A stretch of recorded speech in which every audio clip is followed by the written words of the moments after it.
And it started with one of your sermons in church, and you said something that really it did pique my, that's P-I-Q-U-E, the next piqued my interest. I looked for that word on spell check for about 4 hours one time, and I couldn't spell it close enough to get it.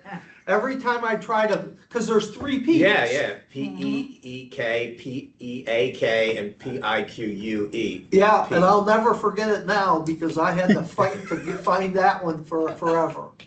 And I could have written a different word, but I wanted to. Yeah, I get you.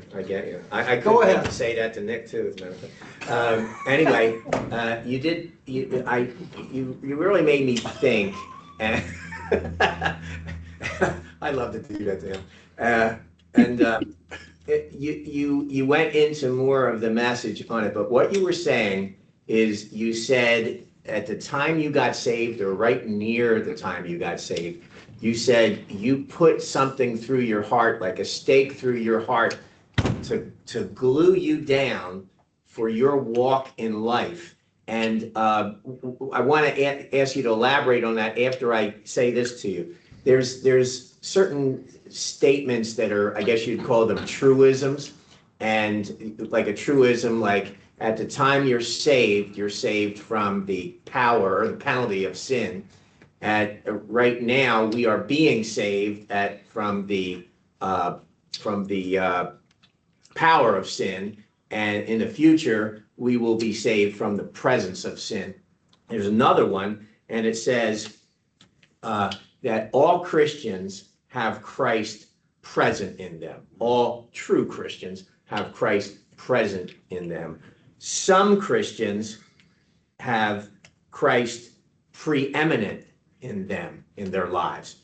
Do you remember the circles that we drew with the little chair? Yeah. Yeah. But there's more, and the third group of Christians have Christ paramount in their life. Okay? And I find myself a lot of times just as Christ present in my life. And what I'm trying to do is move to the next one, or even to the one after that. Now, I know certain Christians that I believe are in those two, including my wife. My wife, she not only knows the scriptures, she lives it, okay? So it's one thing to know it. I know it, okay, but I don't always act it out.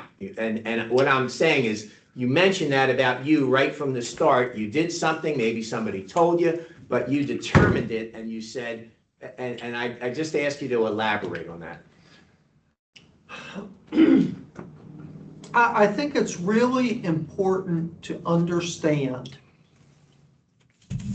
that God doesn't take unknowing commitment.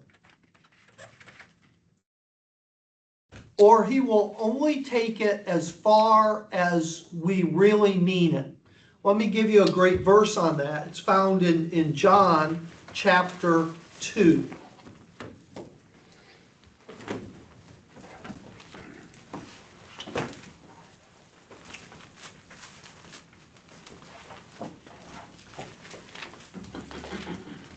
This is the first time that Jesus is recorded as an adult as to going to Jerusalem.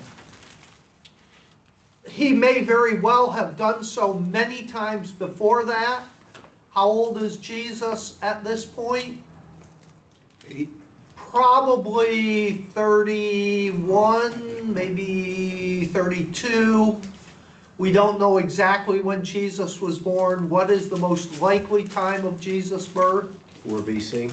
About 4 BC, maybe 5 BC, maybe even 6 BC. How do we know it's not 3 BC? Herod. Because Herod dies in 4 BC. So Jesus has to be born early enough that Herod is still alive, which is one of the reasons why I do not believe that Herod was, that Jesus was 2 years old when Herod sent the men to kill him. Why would Herod have sent all the children 2 years old or older? Because of what the scriptures said when he had the guys come and Well, but because he was being overly cautious. yes. Oh, yeah.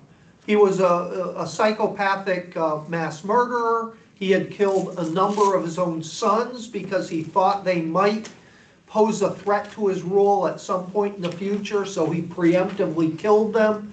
We're not talking a nice guy. So if he thought Jesus might be 6 months old, hey, let's make it 2 years and make sure. But this is Jesus' first recorded time as an adult. Obviously, we have the time when he was a sub-teenager, just entering the teen years at 12 when he was there. And notice what it says about them. Verses 23 and 24. John 2, 23 and 24. What's that say? Now when he was in Jerusalem at the Passover, during the feast, many believed in his name, when they saw the signs which he did. But Jesus did not commit himself to them, because he knew all men, and he had no need that anyone would testify of man, for he knew what was in man. So what's this verse saying about Jesus? What's it first saying about these people? They're not good. They're But what does it say about them? What's their testimony? What is their testimony? Many believed his name. They believed into his name. Now, in the church in America today, we would say they were Saved. saved. They believed in Jesus. They're saved.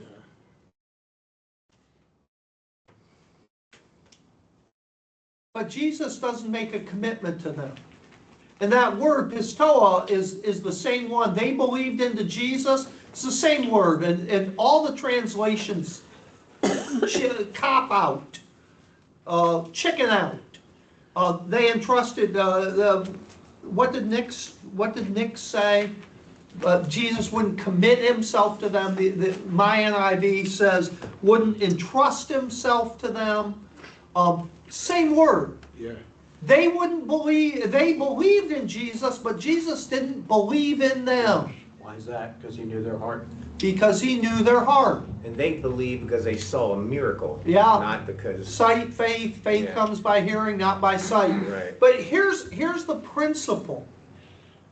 They were claiming a commitment, but it was not a commitment based in their understanding what that commitment was.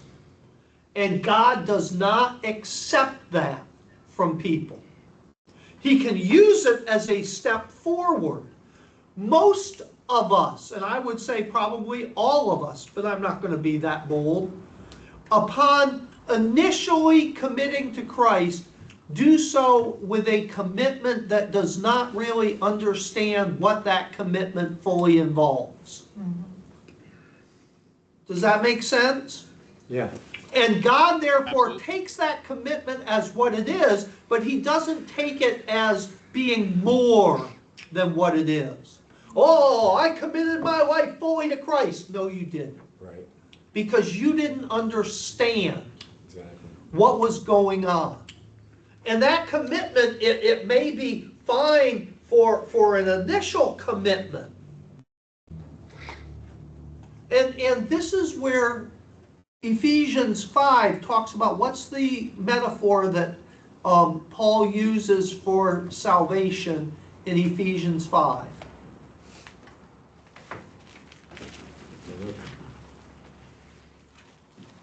Did you just ask this recently? Probably. I think you did. Maybe.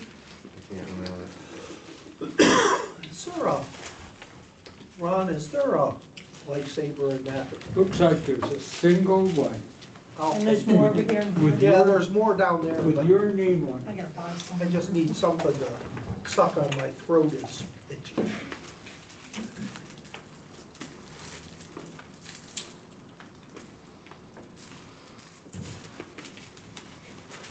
All right, so What's the metaphor?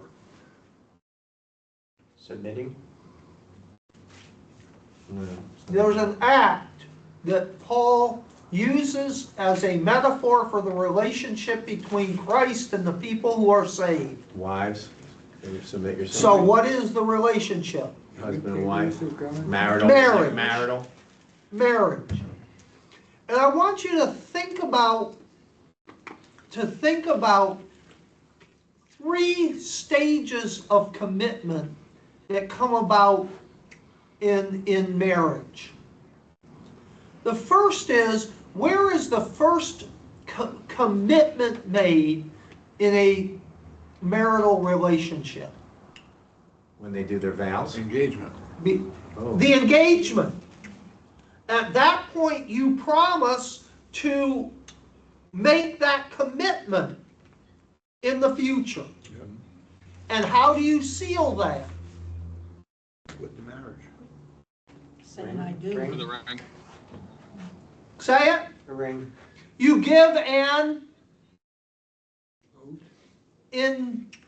engagement ring. Does that mean you're married? No. No. But you're almost there. But you have made a commitment to enter into that relationship. Theoretically, what should that entail? Faithfulness. That at this point, I have made this commitment, we are going to be married, so therefore, what should I immediately do? Stop all the things that you, Yeah. Cut off any other relationships that are not part of that. it should be just like you're married, but just hasn't been consummated. Yeah. Right? So, but again, I haven't fully taken that step. What then is the second step? The second commitment. I'm going to say a date for marriage. I'm going to jump forward from that. Commitment to each other. The actual marriage ceremony. Up to that point, can you back out of the relationship without any severe consequences? Until the vows. No. Until the vows. Yeah. You can show up on that day, look at the person and go, I can't do this. And walk out the door. Dustin Hoffman can be up in the balcony yelling out. The graduate. Yeah. And you can run out the door. It's embarrassing. But once you make those vows, it's a whole new ballgame. Yeah. I am not proud of this, but of all the marriages that I've ever performed, the shortest duration marriage was less than 4 hours. Wow. Whoa. Wow. When I was at Pearl Street, I established that I expected the couple to meet and talk for several sessions prior to the marriage. This woman who was a good Christian, and whenever you hear the words good and Christian together, run. Oxymoron. Said, how dare I think that her daughter needed any kind of, she was raised in the church and was a good Christian and she didn't need any of that. And how dare I say she needed counseling, and went to the deacons behind my back and I just said no. And the deacons, I was 24 or 25. I was, green as grass. Not the winter kind, the summertime, the springtime grass. And I held my ground, and I made them, well, they live a long way. They're just coming back. Okay, so we can have 2 or 3 meetings right immediately before. Oh, she yelled and screamed. But they did it. And they sat there and were hostile to me the entire time. The night before the wedding, they had the bachelor and bachelorette party.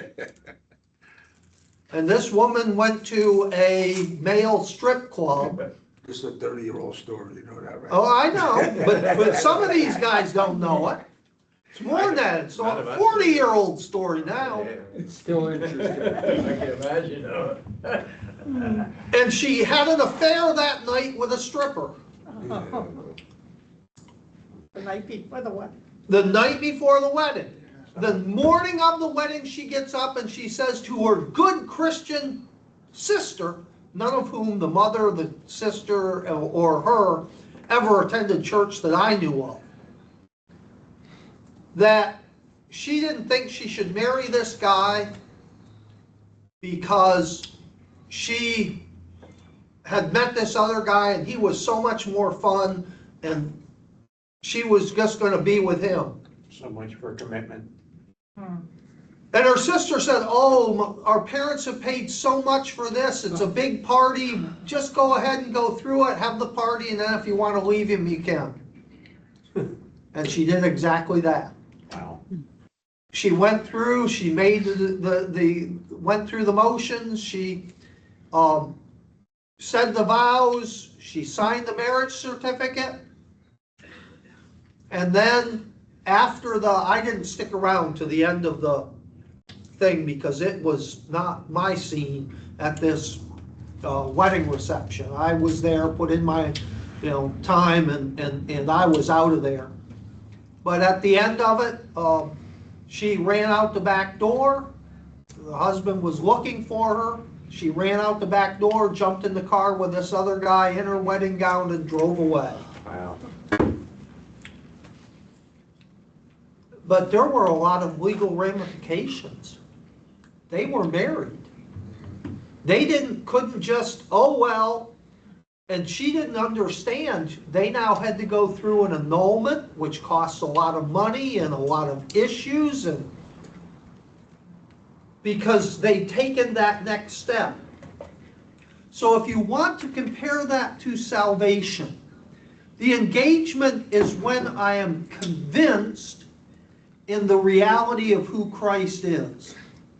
But I may not yet have been willing to make the commitment to really commit my life to Him.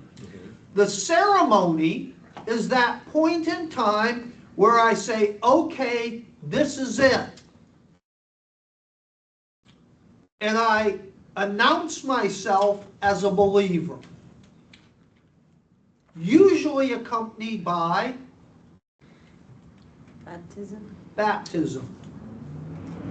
Now, but that isn't the end of that. Because what follows the ceremony? Consummation.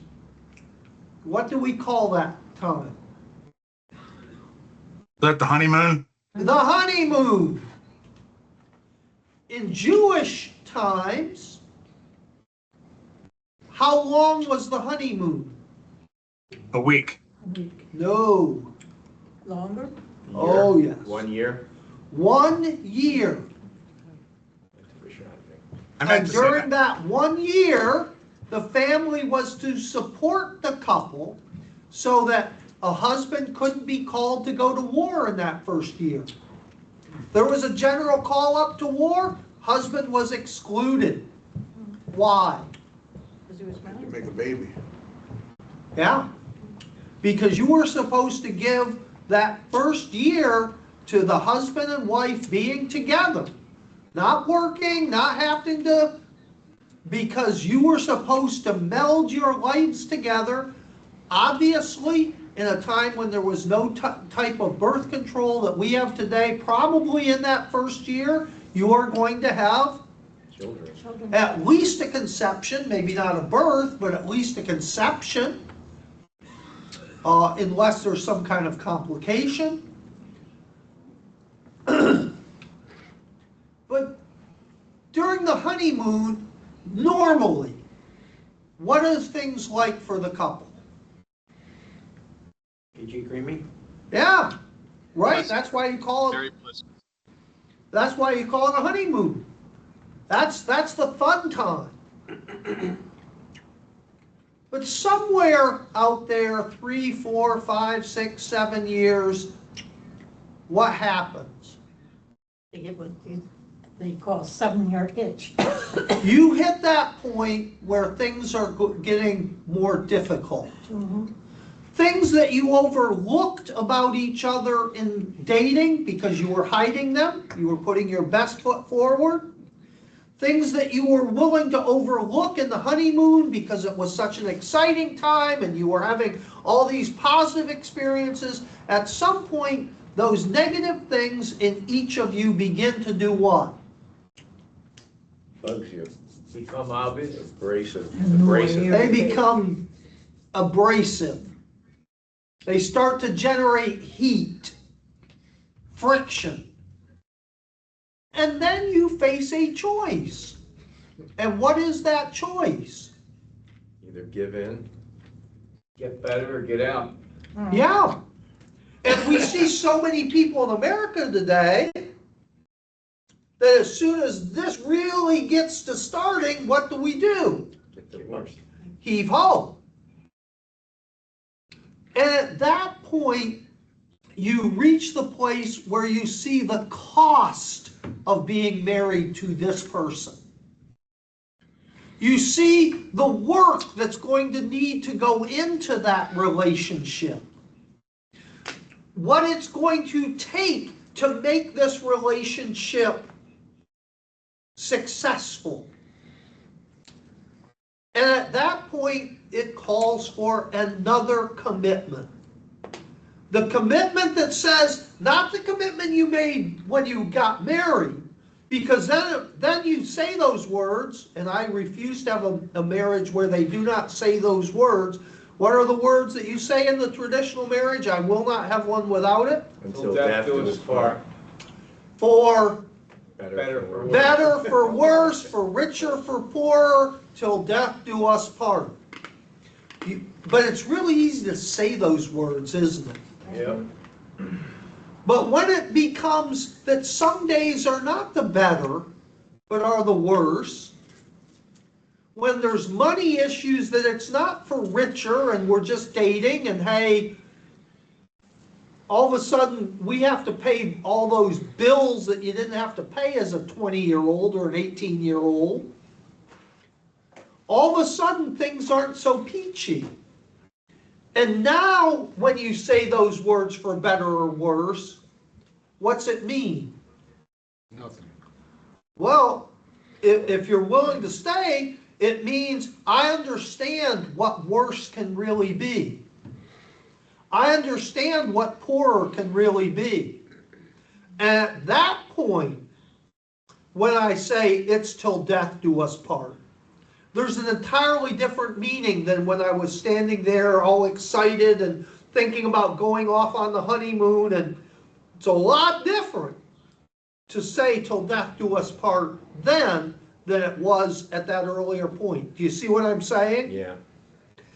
And I don't think many Christians, quote unquote Christians, many believers today ever get to that point.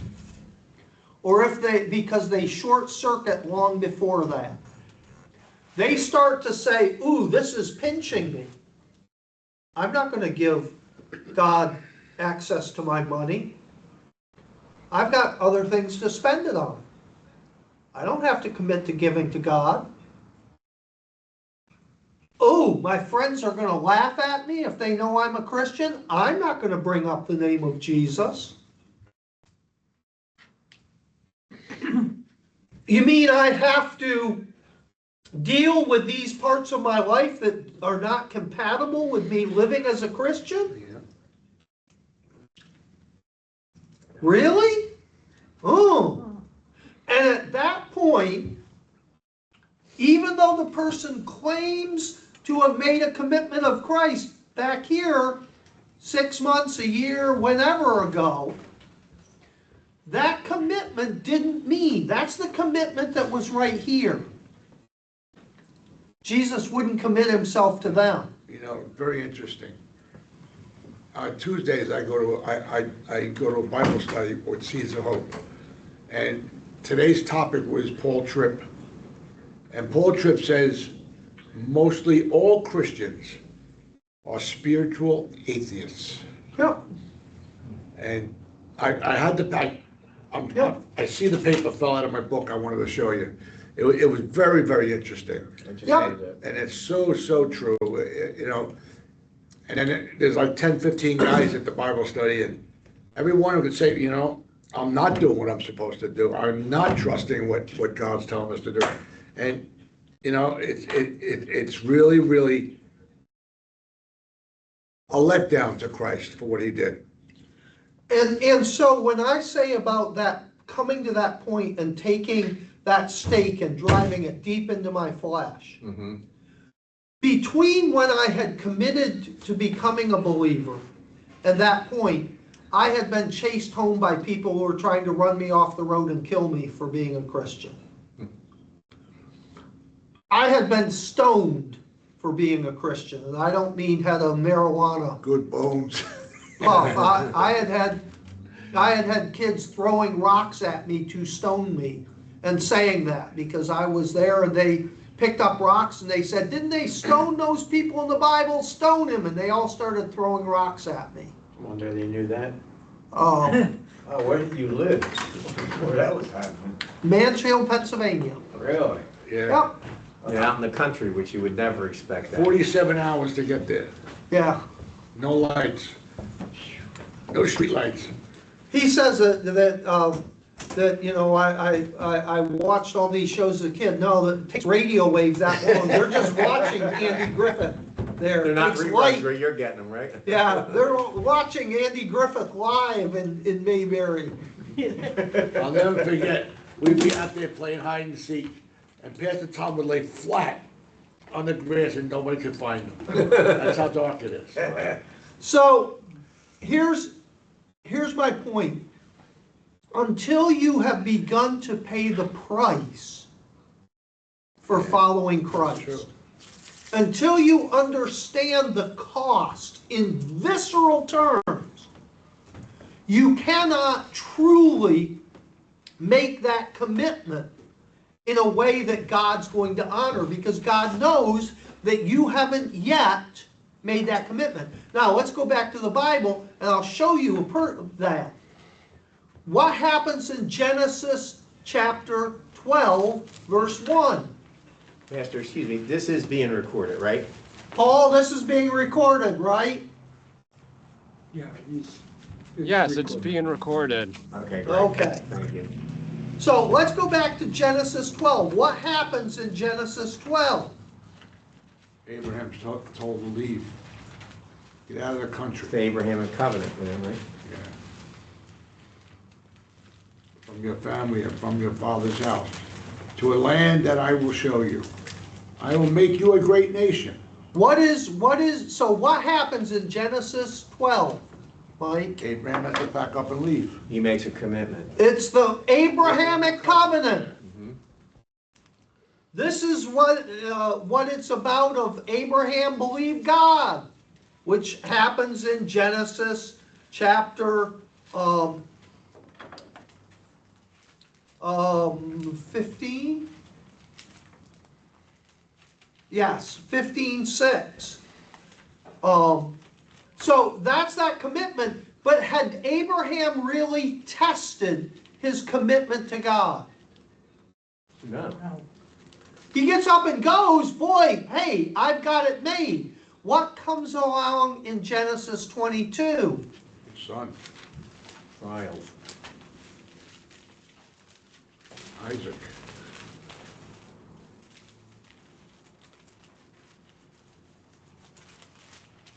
In Genesis 12, God says, I'm going to make you a great nation. Genesis 15, verse 6, it says, Abraham believed God. Abraham's faith is tested. But what happens in 22? Tells Isaac, or tells Abraham to sacrifice his Take only your son. son Isaac, go up to the mountain and sacrifice him. And he did it. Genesis 22? Yeah. Now, at what point had Abraham truly established his commitment to God? all the way. I would say right there, and the fact that he trusted God, Yes. that God would do the right thing. So those other commitments, 12 and 15, even though he believed God, they were conditional commitments. They hadn't yet, he didn't understand what it would cost him to believe God. And so God accepted that for where it was, but he hadn't pushed to the end. And it's not until 22 when God comes back and goes, okay, now I'm going to really show you the cost. So you're saying that 12 up to 22 is the engagement period? I would say that 12 is the engagement, 15 would be is the ceremony, yeah. but 22 is After the that honeymoon. point after the honeymoon when it's gotten to be tough going.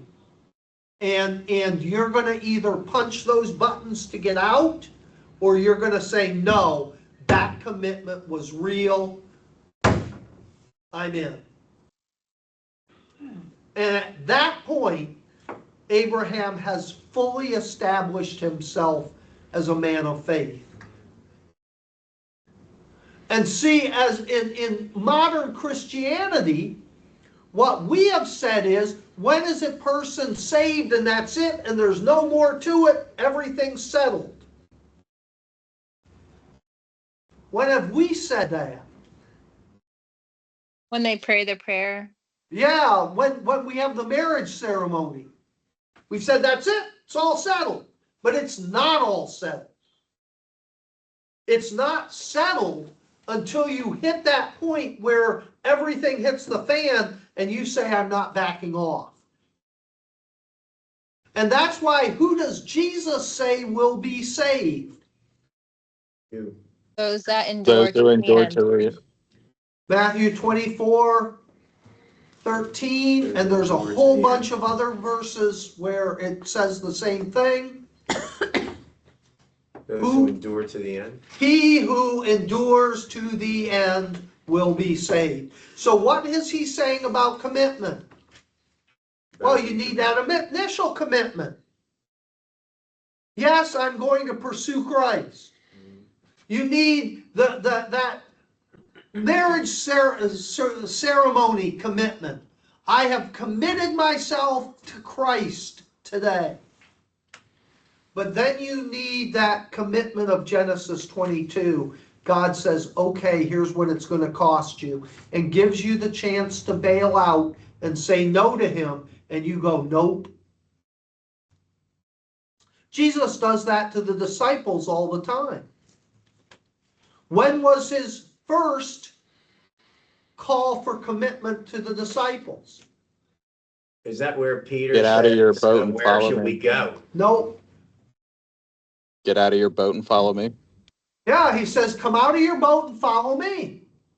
Right? Yeah. I will make you fishers of And I will make, at that point, Peter has a choice. And he says the same thing to Matthew. He comes in and Matthew's sitting at his tax table. What's he say to him? Follow me. Follow me.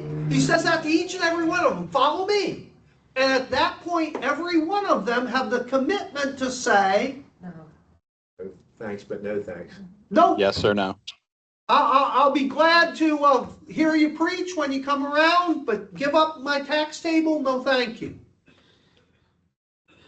Jesus, you don't understand. This fishing boat may not look like much, but it's been in my family for 6 generations. So is that what a lot of people do? I'm glad to hear you preach, but I'm not.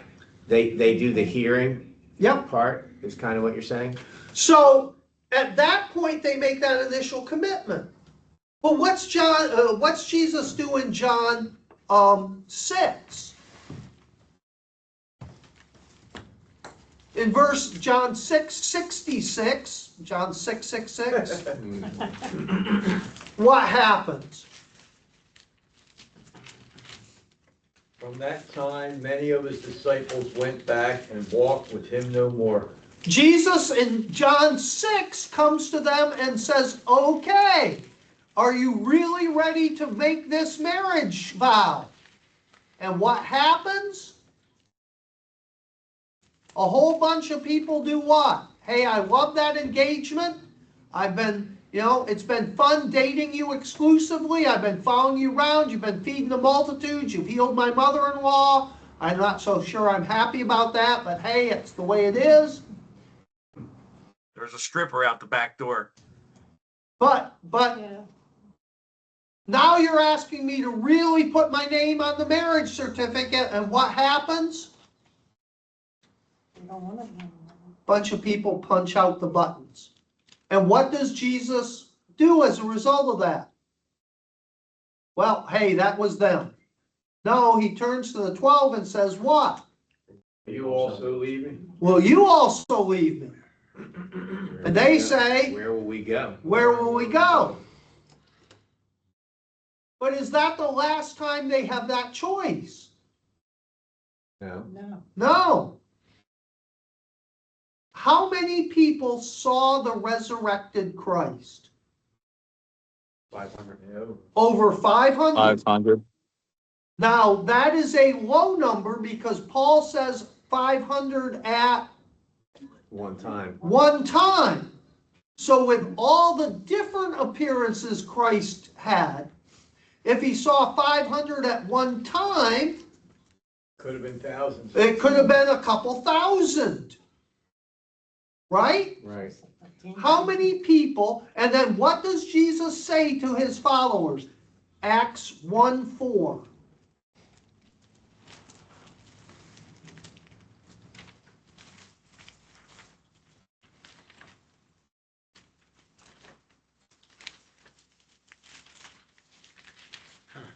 And being assembled together with them, he commanded them not to depart from Jerusalem.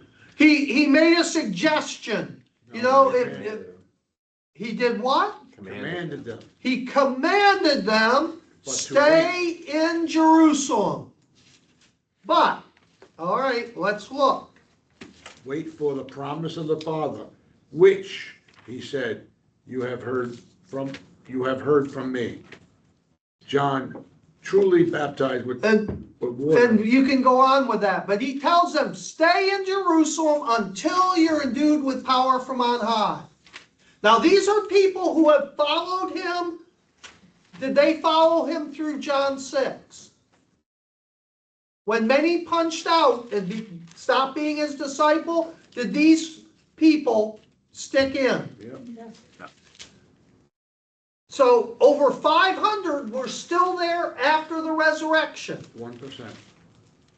How many obeyed Jesus and stayed in Jerusalem? A number is given in Acts 1. 11. Nope. 120. 120. So that means out of over 500, absolute minimum of 500, 25%. how many of them stuck around? 25%. 120.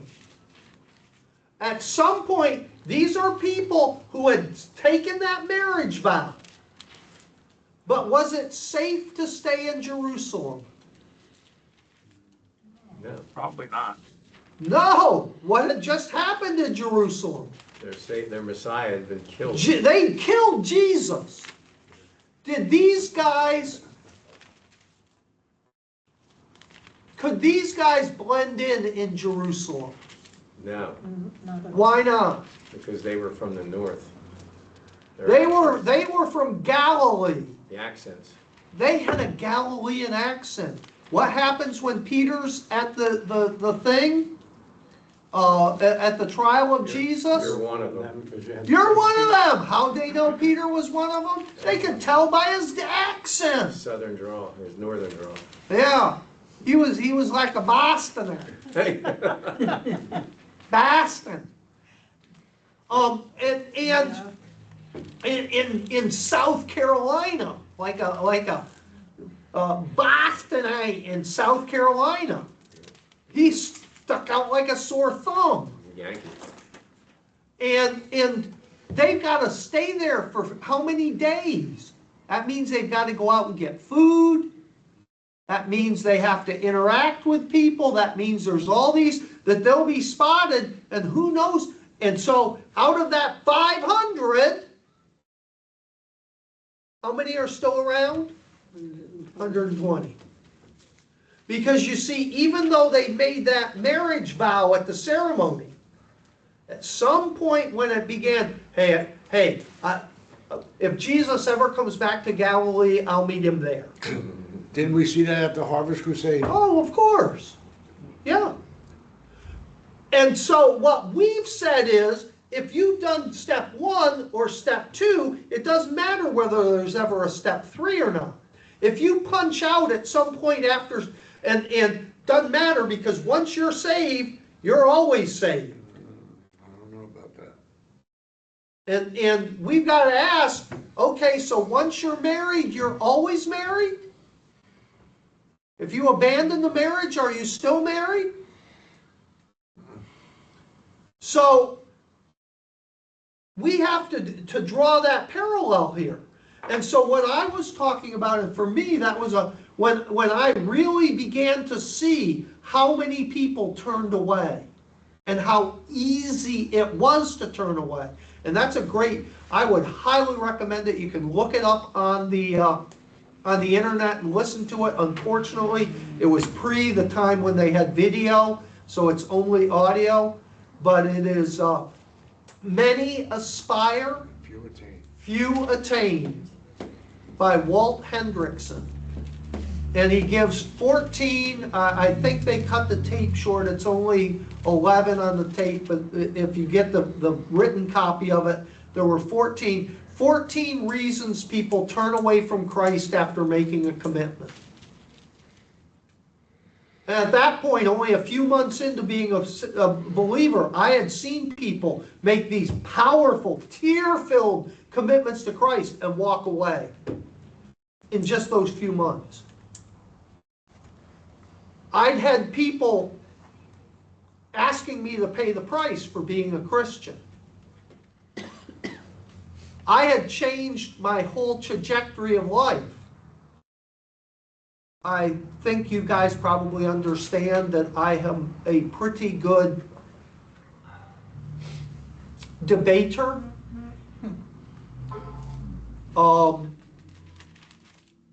Does anybody know what the GREs are? The what? GREs.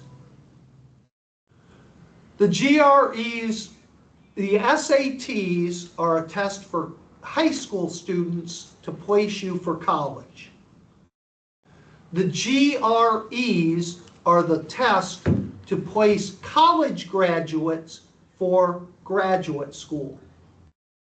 So the only people taking GREs are not everybody in the country, but only people who have a college degree and are going to graduate school.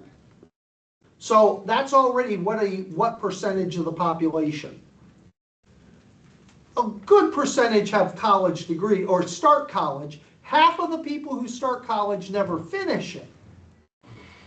How that many then go on to graduate school? Again, a much smaller percentage. Does everybody who has a bachelor go on and get a master's degree? No. So it's a much smaller group. In the GREs, there is a third leg. In the SATs, if you ever took the SATs, the old one, they've added stuff to the new ones. But there was English and there was math. For the GREs, there was English and there was math, but there was a third one called logic,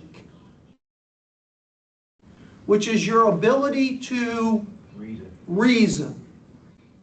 I placed in the top 0.5% of college graduates. Wow. 99.5 percentile. Can you guess which one of those 3 law schools care about? I would think they'd want the logic, but Oh, yes, they do. So I had law schools recruiting me. Come to us. We'll give you scholarships. We'll give you money. We'll give you support. My father said, become a lawyer. If you want to do that Christianity thing on the side, go ahead, but you'll make a lot of money as a lawyer. He was absolutely right. I'm 67 right now. If I'd have done that, right now I'm convinced I would be a very wealthy man. I gave that up. My father said, don't be a preacher. You'll have 100 bosses and none of them will like you. Some of them will. Some of them will. But he was a salesman and he knew how fickle people could be with their appreciation. One day you're up and the next day you're a goat. Yeah. I made those decisions. And so when I did that, that commitment was so much different than, okay, I'm going to believe Jesus because I believe the Bible's true. And that whole point is, if you go through the Old Testament and the New Testament, we just did it in both, God takes these people that he is bringing to faith and he brings them through those three places. When Abraham appeared, when God appeared to Abraham, Abraham could have said, nope, I'm staying right where I'm at. My father's got my life planned out. He's got a big business going here. I'm going to be taken care of. I ain't going out to Nowhereville. But he didn't. He left. When he got there and God said in Genesis 15, here's what I'm going to do, he could have said, oh man, you're asking too much. But he didn't. Abraham believed God, and it was counted to him as righteousness. Amen. Well, he's saved now. That's the end of the story. Nope. Years later, God comes back and goes, okay, here's the final exam. Take your son up on the mountain. Well, maybe even before that it was, you're And going to be a father. Yeah. But that was the big one. Yeah. And God does that with all of us. He brings us to a place where we are knowingly understanding what the commitment entails, making that commitment. And at that point, a lot of people who claim to be Christians punch out. So, not willing to take that step. There's a lot of those Christians that like to hear the teaching, like they Yep. enjoy it, whereas there's people that call themselves Christians don't want to hear it, but there's Yep. people that like it, but they don't commit fully. There was a guy. And that's where Jesus says, he said to the people, he didn't say, you've believed in me, that's all there is. He said, if you would be my disciple, You would love me and keep my commandments. you have got to take up your cross and follow me. And I'm sure when they heard that, they thought it was metaphorical. Until what happens? Time to Jesus sacrifice. physically takes up his cross and bears it to Calvary and is nailed to it and doesn't come down. And at that point, some of them figure out that cross may not be metaphorical, it may be. And Jesus does that with Peter. That's what John 21's all about.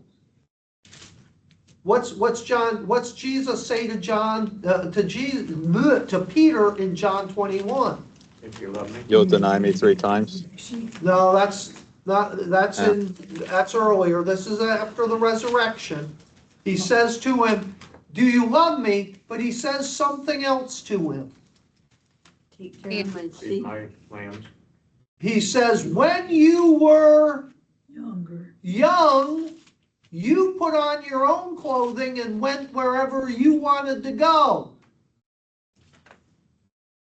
But if you follow me, that's the condition, doesn't say it, but that's been the condition through this.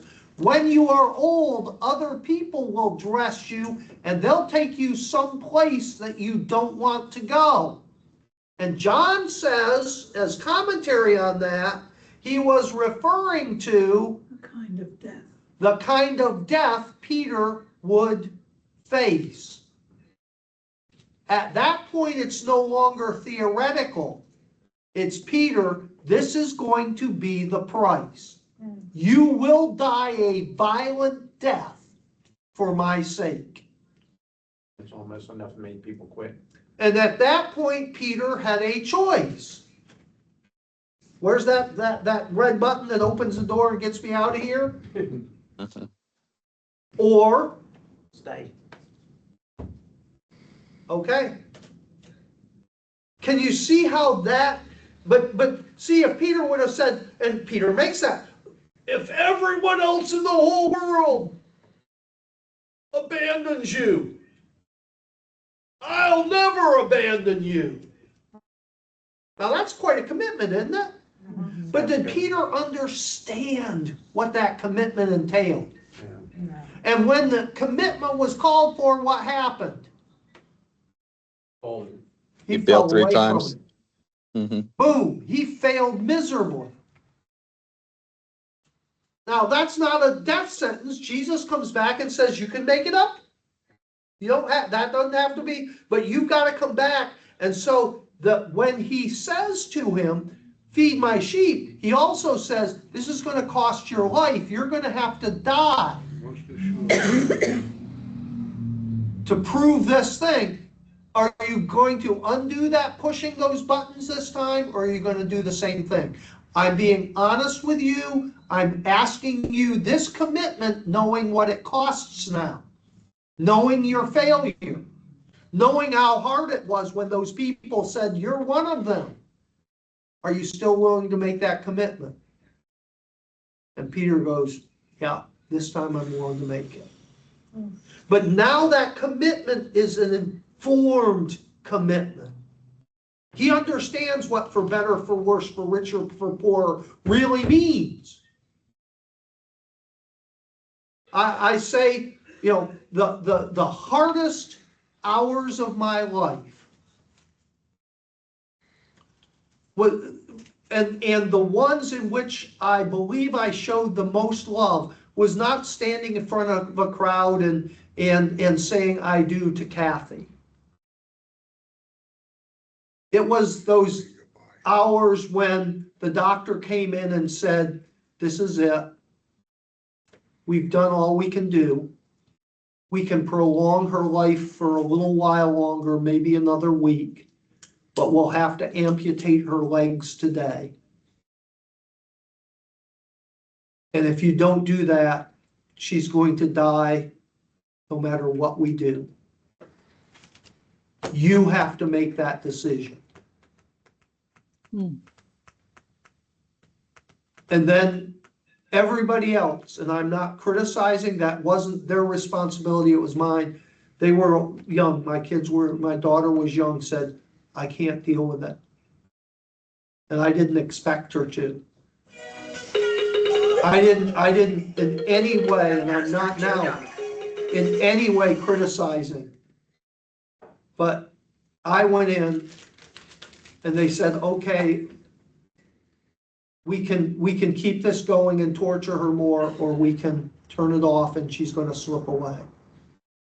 You have to make that decision. And I said, stop it. And I sat with her and held her hand and watched that machine going down and down and down and down.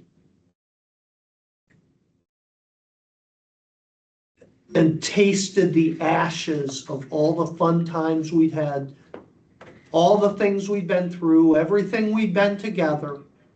Watched that all slide, slide, slide, slide, slide away.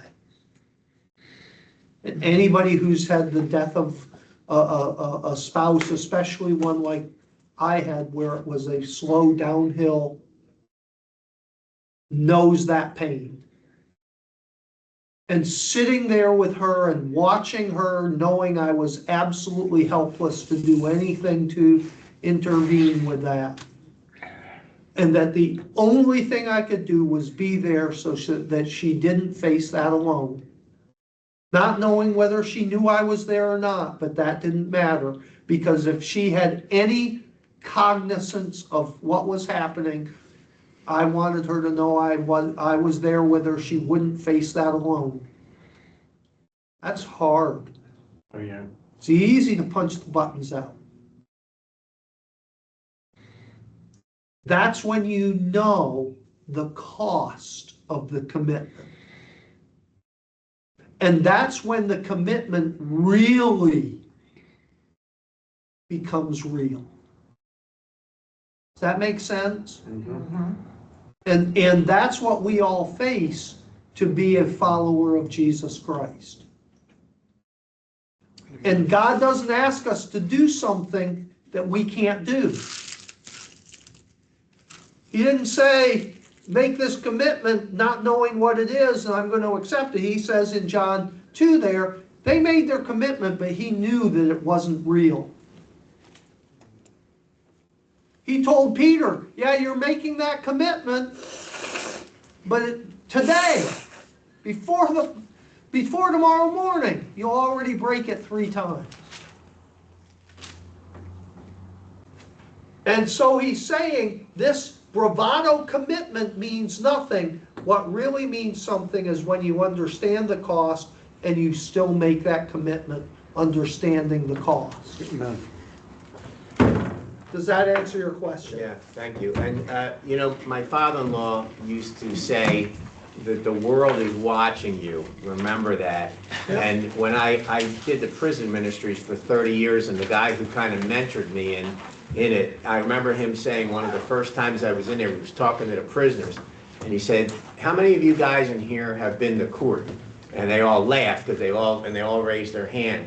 And he says, let me ask you a question. If you went to court again and you were charged with being a Christian, would there be enough evidence in your life to prove you guilty? And boy, it hit me like a ton of bricks. And everybody should ask themselves that question. Yeah. And don't you even have people that you know that are Christians? And I have a friend who's an electrician, a friend of Joe and mine, and he's a young guy and he's a Christian, and he's a strong believer and he's gone through a lot. And I relish to give him to people because he makes such a good, like I want my friends who are unsaved to see another Christian. And there's Christians that I know that I wouldn't want to tell to go, you know what I mean? Not that I don't care about them, I love them, but they're not an example, you know what I mean? That's what we need to be to the world, right? So that's why we have to be committed. Amen. God bless. Hey, Tom, I know we're super over time, but we did have, Hold on a second. For the calendar. yeah, just quick comment. I know we had this probably 2-3 months ago, and I think he even mentioned it earlier, of just the circles with the chairs of is Jesus and is God on the seat? Is he in the proximity or is he outside? And it kind of resonates with me just for what we talked through today. Thank you. Yep, exactly. Hey, God bless. Thanks, Pastor. Have a good night, everyone. Good Have a good night, everybody. guys. Good night, all. Good night. See you, Mabel. Oh. Good night.